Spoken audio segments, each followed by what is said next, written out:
Worst parts of great games. Resident Evil. Debuting in March of 1996. Resident Evil would set the tone for what survival horror games would be for close to a decade, combining horrific imagery and cheesy dialogue, along with slow but plentiful enemies, as well as a lot of resource management, and a very limited inventory to do that in. It made for a challenging and memorable experience.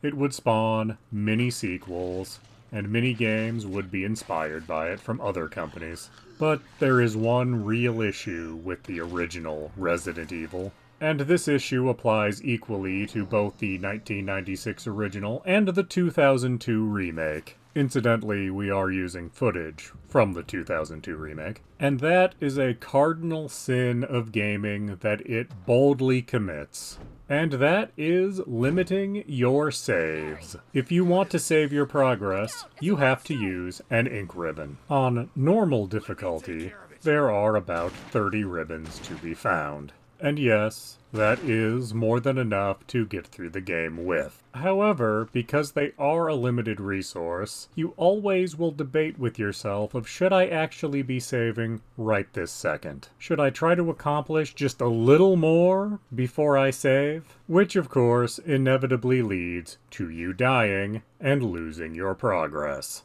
And I do think this was done to sell the survival portion of the survival horror game, but in practice, it doesn't really improve the experience any. If anything, it's a huge detriment to the experience of this game. But hey, if they ever get around to making a second remake of this, maybe they'll fix this problem.